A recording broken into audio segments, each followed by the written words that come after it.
Welcome to this explainer. Okay, imagine for a second that you decide to buy a sprawling, state-of-the-art mega mansion. But here's the catch. You take out a massive mortgage to build the thing before you've even secured the job that's actually supposed to pay for it. Wild, right? Well, that is fundamentally what the world's largest tech companies are doing right now with artificial intelligence. They're borrowing absolutely unprecedented amounts of cash to build the infrastructure of the future, just crossing their fingers and hoping the profits will eventually show up to pay off all that debt. Today, we're diving deep into big tech's corporate credit risk and exploring how these seemingly invincible giants might just be cracking under the weight of their own ambition. Here's a quick look at our roadmap today. We'll hit 1. The AI spending spree. 2. Anatomy of the debt. 3. The decision dominoes. 4. The financial impact chain. 5. Real-world fallout. And finally, 6. The looming AI risks. All right, let's jump right into Section 1, the AI spending spree. To really get what's going on with this spending spree, we first need to define what we're actually talking about here. We're looking at something called AI CapEx debt. Now, CapEx just stands for capital expenditure. That's the money a company spends to buy, maintain, or improve physical assets. So AI CapEx debt represents the massive, literally billions of dollars scale of borrowed cash used specifically to build AI infrastructure. We aren't talking about coding software here. We're talking about concrete and metal. It's the fast, almost frenetic purchasing of specialized data centers, sprawling server farms, and those highly advanced computer chips. And that brings us to a phrase you might have heard buzzing around financial circles recently, cracking under the weight.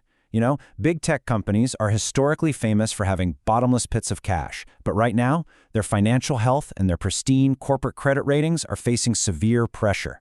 They're cracking because they're borrowing absolutely unprecedented amounts of cash to fund these AI projects well before the projects are generating any clear, reliable profits. Basically, cash is flying out the door way faster than it's coming in. To put that into perspective, a single massive AI data center can cost billions of dollars and consume as much electricity as a small city. So what's the end game here? Well, they're driven by this frantic need for market dominance. They are absolutely terrified of becoming obsolete. To capture that crucial market share, they're rushing to build the foundational infrastructure, the actual data centers. Once those are built, the goal is to attract enterprise customers by renting out this incredible computing power, essentially future-proofing their revenue streams for decades to come. But it's a tightrope walk. It's a high-wire act of trying to maintain enough cash flow to keep their credit ratings high, while keeping their borrowing costs low. Let's transition over to Section 2, Anatomy of the Debt. Historically, the term big tech meant highly profitable balance sheets and mountains of safe, liquid cash. But now they've shifted to a dangerous new strategy. They are aggressively prioritizing AI capacity over short-term financial health. That massive pivot from cash hoarding to debt loading is exactly what is straining their credit profiles. And you know, it takes a massive ecosystem to facilitate this kind of debt. Think about all the players involved. You've got big tech executives at the very top actively choosing AI over short-term health. Then, credit rating agencies and lenders judge that risk, and naturally, they demand higher interest rates to compensate. Meanwhile, you've got chip designers and energy providers demanding staggering upfront payments just to keep the lights on and the servers humming. It's a complex web. Now, let's track the exact decision-making path in Section 3, the decision dominoes. It literally starts with panic. A competitor launches a major AI product. Boom! The board immediately pivots their strategy, prioritizing AI capacity over their cash reserves. To fund this massive shift, the CFO issues corporate bonds rather than burning through the cash they have on hand. Procurement then rushes in to sign long-term hardware contracts, locking in massive fixed costs.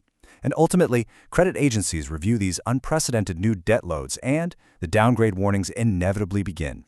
So what happens once those decisions are locked in? Let's look at Section 4, the financial impact chain. This is where we see an inescapable chain reaction. Massive debt accumulation immediately spikes a company's leverage ratios. When rating agencies see that debt wildly outpacing earnings, they issue credit downgrades. Lower credit scores instantly mean higher borrowing costs across the board. To survive this financial squeeze, companies are forced to slash their capital expenditures and research for older legacy products. And that ultimately spooks investors and triggers severe market sell-offs. But how does all of this affect us? Let's move to Section 5, Real-World Fallout. You might be wondering, why does a tech giant's corporate debt matter to my wallet? Well, because to pay it off, your everyday cloud services and software subscriptions are probably going to get a lot more expensive.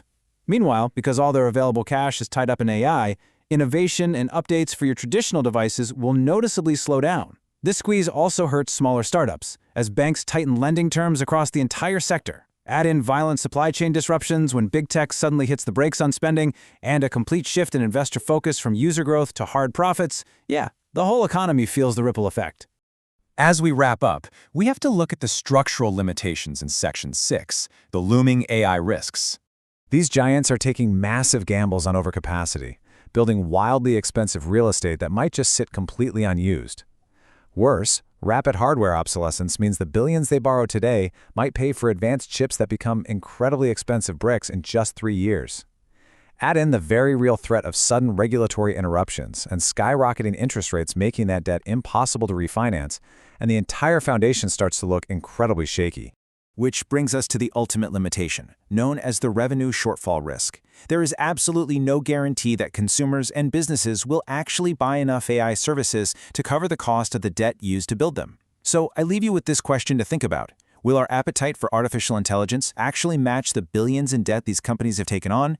Or is the internet's biggest infrastructure boom built entirely on borrowed time? Thanks for joining me for this explainer, and keep your eyes on the data.